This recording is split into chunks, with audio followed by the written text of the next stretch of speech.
Mesdames et messieurs, cordial bienvenue sur K-Express TV. Je suis Blanche Kibundi, Kazola, votre présentatrice qui vous aime tant. Je vous aime beaucoup. On est la nouvelle à Kitoko, dans le cadre et de communauté, dans le cadre toujours éducatif. On a besoin de supplément ni ba ko sale la ando ya ba médicament o ils a prescrit par ba docteur na bango. L'autre zo ba natina na ai. En tout cas, ils allaient secret d'une vie saine surtout la nuit. Et là, on te na boutou pour te garder vie moko ya bien, ya kimia, ya bonne santé pendant ou bien avant to la pongi. Yango to recourir na ai na ba recherche na salle na moni ke ai ezali moyen moko ya bien ou ko sunga so to consommer avant to la et comme ba amélioration ya makasi na banzoto na biso. Vraiment, je m'avais vous dire bonjour, salut la famille, Abari Rafiki Mbote Losako Bandeko, Kiambote Zeno Zazingi, Malukai, Bandeko Baluba Bozawapi, Mujuku Swabia Buni, Shalom, Bisika Bofanda Bandako Nabino Tuka, Nzamba Lola Amon Abino Pambola Bino, Asunga Bino, vraiment, Boye Banden Boko améliorer régime alimentaire Nabino, Boye Sala été régime non est à la saine, régime non est à la riche et puis est à la équilibré, Pebobo ça na prière, pour vivre en bonne santé, pour vivre longtemps par la grâce de Dieu Tout-Puissant. Vraiment merci Bisika Bozali et Pelé Lo Nazo Benatina na aïe. En tout cas, aïe et Zali vraiment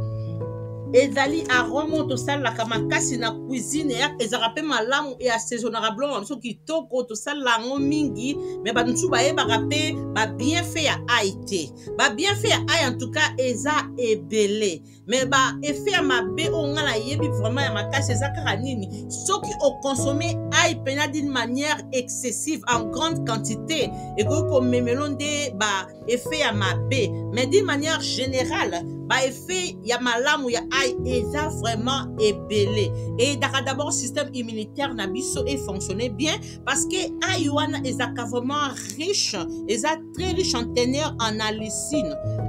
ezali nini eza ba composant o ezali koni pona ko renforcer fonctionnement immune système na biso donc aïe ezali malamu tango liaka aïe komona ke système immunitaire no eko fonctionner malamu tango liaka aïe na yo vraiment o écrasango malamu o machango ba composant na ebimi na kati yango nde salaka ke ekomi na rôle moko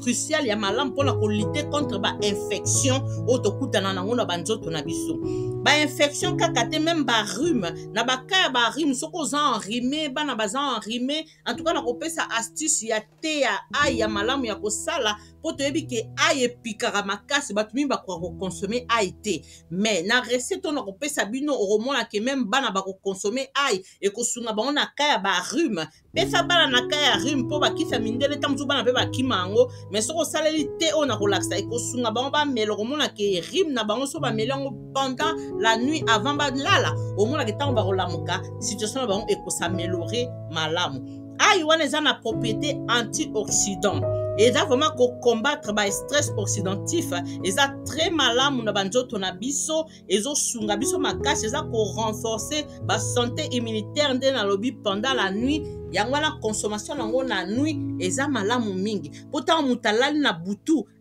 aza vraiment relaxé, aza très détendu dans la lali. Yango esalaka ke eko améliorer même circulation sanguine. Makila na eko circuler malamu et puis eza ko réduire pression sur votre cœur. Pression ezaka na mitema na so tant to lali na calme nyonso après avoir commis la aïe. Au mona ke ba pression na mutema ekozala te okolala na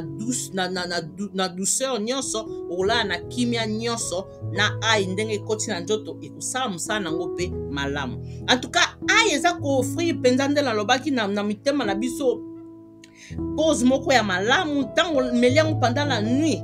aïe ekosunga yo meme na situation ya tension. Eza moyen moko ezali simple pe efficace pour maintenir votre tension artérielle sous contrôle. So kolingi tension na ezala contrôler na tongo o meliki sino ya mundele me na butu nde avon lala tala ekaro tie banda tongo ti butu tango kolala siko tango meli aïe na yo bongo o mona ke tension na ekozala vraiment bien contrôlé bien amélioré. Mais situation ya tension etungisaka bato ebele, puis tension eza situation moko ya malamu te. Même baaméricain babenga yango silent killer. Ekoki koboma yo ozoyeba te susu ozala na tensiomètre te ovérifiaka tension te eza très dangereux. De temps en temps batensiomètre ezanga nango mpe cher mingi te tosombaka totalaka batension na biso mpo toyebaka évolution ya tension. Mais façon ya koréduire koéliminer tension eza nango possible ya bandeko. Mais là qui sino mundele na tongo pendant la journée sala ba marche quotidienne, sala ba sport, sala ba physique ya makasi ekotokisa yo nga na koma utosala même ba exercice ya kokima na escalier nanga na kokima 20 tours na mati escalier na kiti na mati escalier na kiti omona okotoka mbangu bandeko na moins de 30 minutes okotoka pourtant ozotoka bon ya onde saka bien mais là kisi na tongo toka sala ba sport et puis na butu avolala omeli ai na yo bongo olali omona ke tension na yo bandeko ekozala bien contrôlé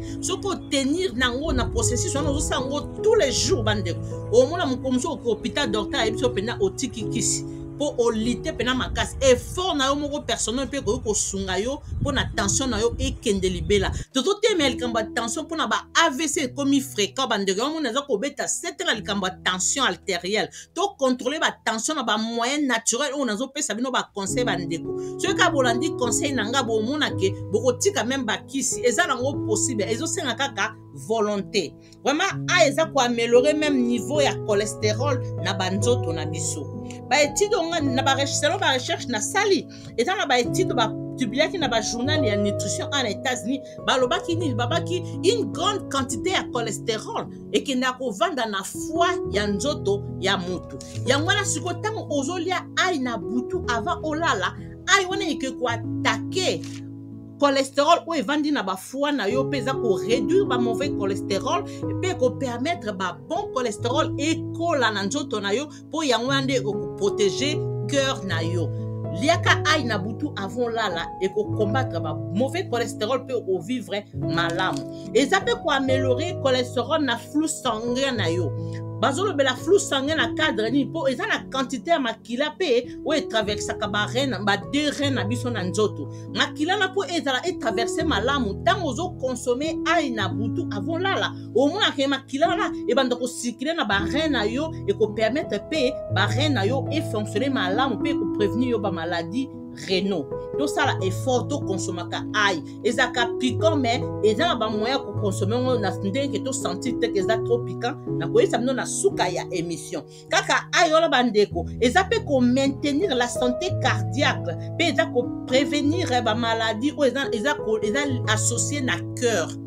pour la santé cardiaque na yo bandeko liaka ai na butu et ko sunga yo pe ko prévenir yo ba maladie ya mitema et ko permettre yo au vivre bien sans ba maladie ya mitema qui dit maladie ya mitema même hypertension eza pe na kati donc to liaka ai et ko sunga biso makasi liaka ai na butu bandeko nanga eza na effet moko anti-inflammatoire qui dit anti-inflammatoire alors c'est que ezo lutter contre ba inflammation d'une manière très remarquable. Mais inflammation, pour nous plus explicite, pas comprendre la terminologie. Inflammation ezali ni infection ou bien ba lésion ou mona na ba tissu ya banzoto na biso. Ba biloko lokola ba rougeur comme na nzoto mutu, nzoto comme soit édu couleur ya rouge ou bien soit mutu comme ko sentir ba douleur na nzoto, soit mutu na ba sensation ya chaleur na kati ya nzoto na ye ou soit ba gonflement na ba endroit moko ou quelconque ya nzoto na ye.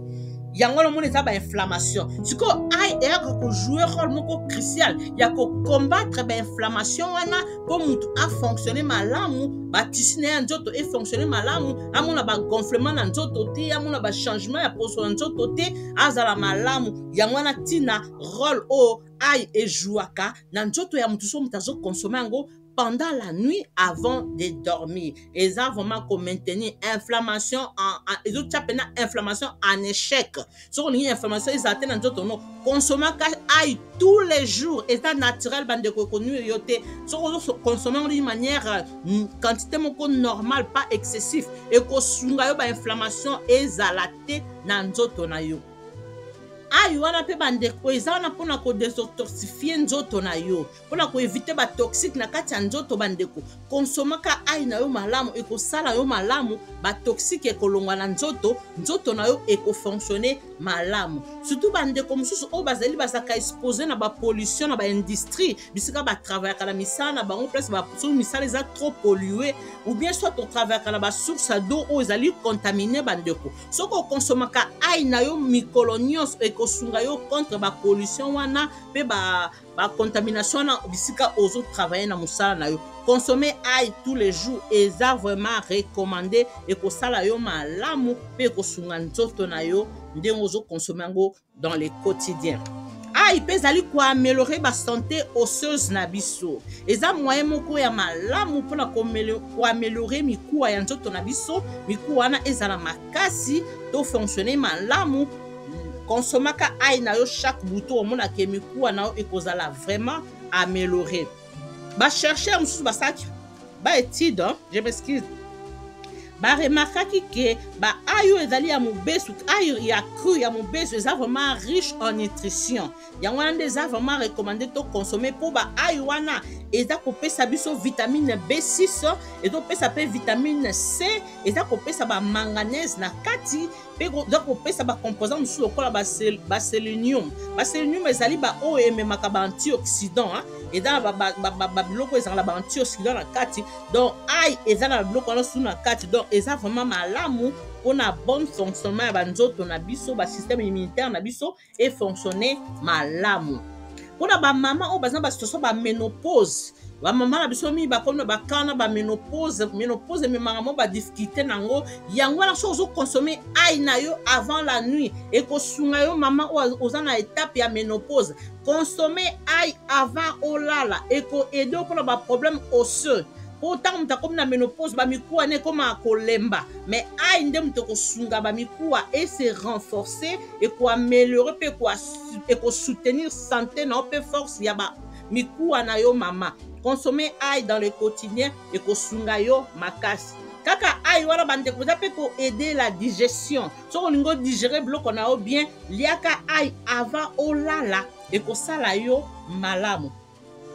eza connu mpona saveur distinctif et puis ezali une centrale ya santé digestive surtout lorsqu'elle est consommée la nuit ekosunga yo malamu ail wana mpe eza kosoutenir santé ya baintestin na biso mpona santé intestinale ya malamu ndeko consommer ail na yo ekoprévenir batrouble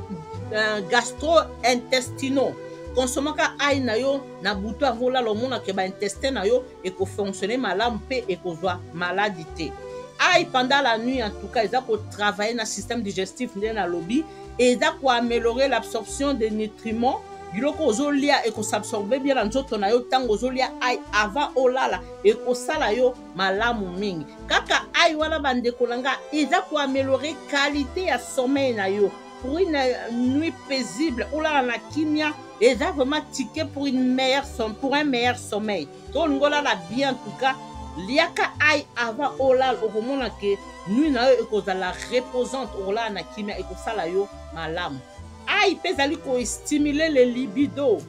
wana eza na cadre ya bacouple en tout cas ezali coup de pouce na vie amoureuse ya bacouple eza koaider fonction sexuelle saine ezali mpena alie ya malamu na bamoment intime ya bacouple bozangisaka ail te boliaka yango cru avant ya kolala ekosala bino malamu ndeni quantité nini esengana so kolia korecourir mpo esala baeffet ya malamu en tout cas quantité il faut toveiller na quantité po soki olie ail d'une manière excessive ekomemela batrouble digestif yango na fo toliaka au moins 1 à 2 gouses ya ail na nuit ail moko bien 2 gouses la nuit méthode nini esengeli kolela ail en tout cas so olingi olia ail d'une manière ya malamu okoki koécrase yango epuis fo otika yango epema mwa quelques minutes avant okonsome yango po teme ezalaka makasi ntango oécrase yango olia yango mbala moko te pemisa yango mwa quelques minutes après okoki kokonsome yango kokonsome yango malamu nde nalobaki recipe ya thé à l'ail eza très bien osali kaka ntina yo ça dépend ya thé nini ya fleuve nini ya thé olingi kosalela osali ntina yo malamu ozwi ai na yo oniki yango moko opemisi yango mwa moke après omélange na kati ya ti na yo et puis otie miel d'une manière kaka ya normal omeli mais mpona bana okoki kobakisa mwa miel mwa mingi mpo basentir picotement ya ai te otieli bango miel mwa mingi mpo miel edaka meme na basoki moto aza enrhumé mpona bakosukosu mpona bagrippe otieli bango miel mwa mingi mpona bana bamela yango mpenza na miel bongo omonake ekosala bango malamu ekolongola bagrippe ekolongola baflou esungaka makasi na basituation lokola ya bagrippe en tout cas salaka te ya